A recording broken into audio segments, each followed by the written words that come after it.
The Egypt Game, Chapter 12, Elizabethan Diplomacy.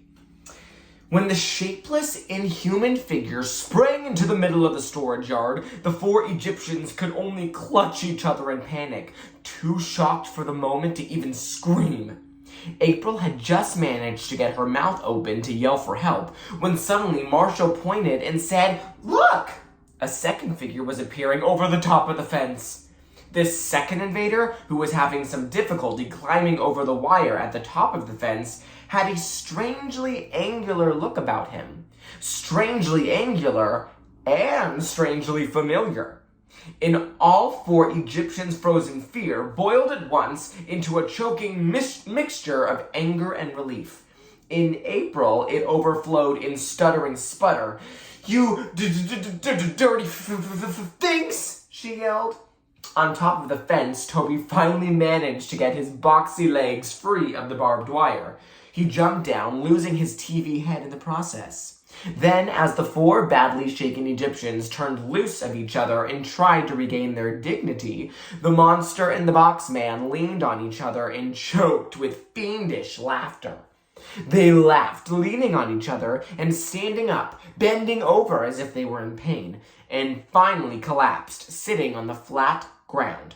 Then, while the four members of the Egypt gang stared at them in helpless, fuming anger, they just sat there, leaning against each other's backs, still shaking with gradually weakening seizures. Oh man, Toby gasped finally.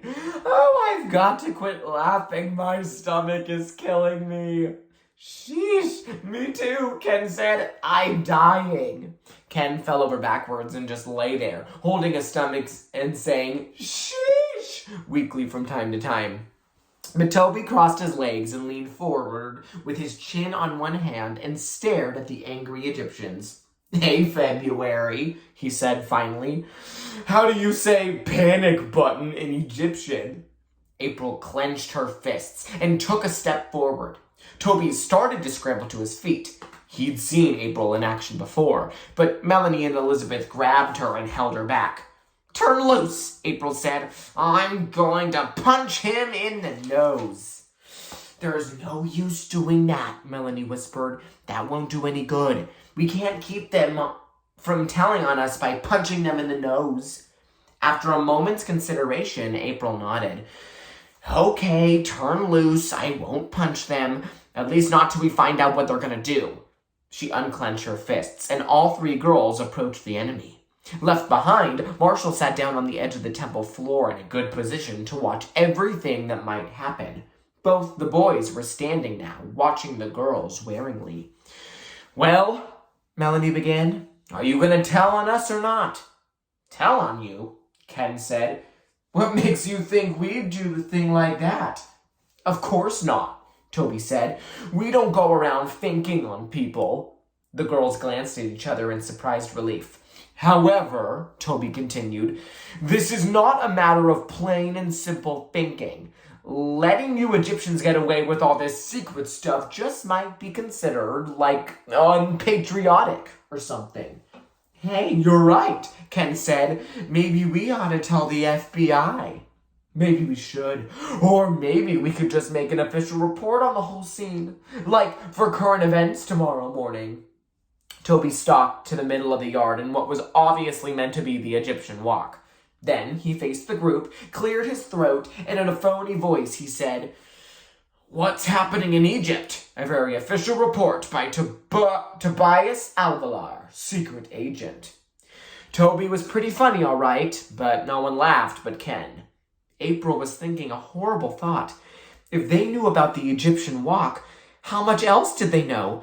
Up until then, she'd been thinking that the fence was too high to look over, and they couldn't have seen very much while they were scrambling over it. She ran to the loose board and looked out into the alley. When she pulled her head back in, Melanie guessed the awful truth before she heard it. Taking Melanie aside, April whispered, "There are boxes piled high up out there. They could have been watching us forever. Shall I punch them now?" Melanie shrugged hopelessly. "Go ahead if you want to, but it won't do any good. I think we might as well leave the country or something." Elizabeth had followed Melanie and listened to April's horrible news. Now, all of a sudden, she said, "I have an idea." Both the bigger girls looked surprised.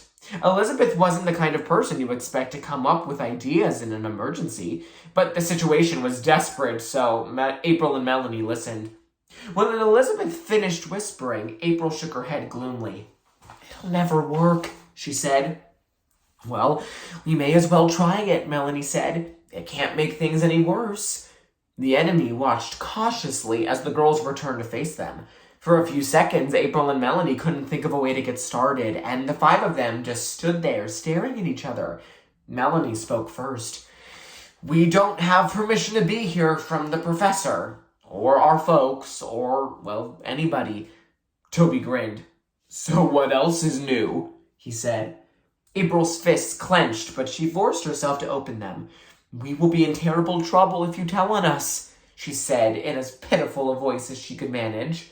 To her amazement, she noticed that the look of the two boys exchanged was just the teeniest bit confused. And Kamada and Alvalar were two guys who weren't easy to confuse. Warming to her theme, she went on, "We'll probably get beaten and everything." There was no doubt about it. The enemy had faltered for a few moments, but they managed to regroup. "We're crying," Ken said. "See the tears?" "Yeah, we'll come to your funerals," Toby said. Just then, Elizabeth pushed her way between April and Melanie. Everyone looked at her in surprise. She'd probably never spoken to a sixth-grade boy before in her life, but now she looked as if she meant to. "Please," she said in a feathery little tone, "please don't tell on us, and we'll let you play too." April cringed. It was such a corny baby thing to say. She had a crazy urge to grab Elizabeth and drag her out of wisecrack range before she got hurt, but seconds passed and nobody pounced. April unsquinched her eyes. Strangely enough, the boys were looking confused again. More confused than ever. Elizabeth was looking shyly hopeful, like an unspanked puppy. Then Ken blinked his eyes like someone coming to after a whack on the head. "Come on, Toby, let's get out of here," he said. And then, to no one in particular, "Maybe we won't think on you guys. You never can tell. Maybe we just won't be in the mood for thinking. Huh, Toby?" But Toby only nodded absently. Ken picked up Toby's TV head and jammed it into his hands. "Come on, Toby," he said. "We've got to get back before my dad misses me." But Toby appeared to be thinking. He nodded again slowly and then walked around the girls to the temple. He looked for a moment at each altar and then around the yard. When he came back, his eyes had a faraway look. "Okay," he said. "Okay, we don't rat, and we get to join the game. Is it a deal?" "Join the game?" Ken said. "This game? Are you kidding? We could make a deal about using the yard, like for..." He paused and glanced around. "Foursquare, or a handball, or something." But he caught a glimpse of Toby's face, and his voice trailed off. Toby was lit up like a pinball machine. Ken shrugged philosophically. "Okay," he said. "So, we're Egyptians. It figures." From then on, things happened fast. Toby made everybody take a solemn oath not to tell where they'd been, even if they'd been missed and people started asking questions. Then there was a brief crisis over getting Toby out of the yard. He wouldn't fit through the hole in the fence with his boxes on, and the big box the boys had used for climbing over was too big and heavy to throw into the yard. He couldn't take his costume off because he didn't think he could get back into it without his dad's help, and it wouldn't be wise to rejoin the trick-or-treat group in pieces. Finally, he lay down on the ground and had everybody stomp on him, more or less gently. Less in the case of April, who was still pretty mad. Until the boxes were flattened enough to squeeze through the hole. Afterwards, they tried to square him back up, but he never did look quite the same.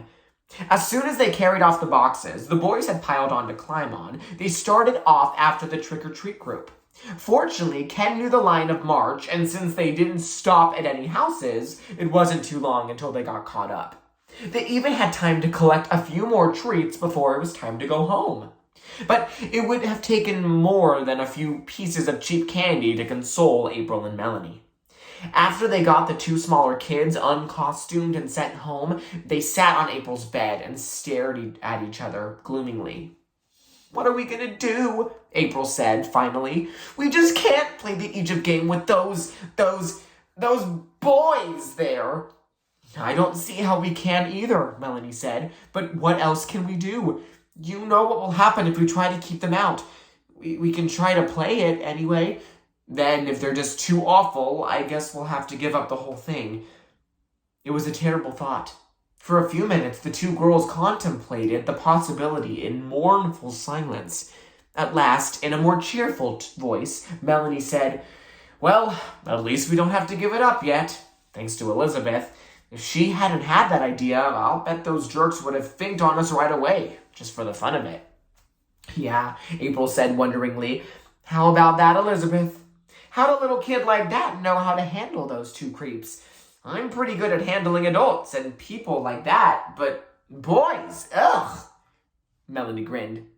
"You know, it's sort of like what you do in non-violence. My mom says it's appealing to their better natures."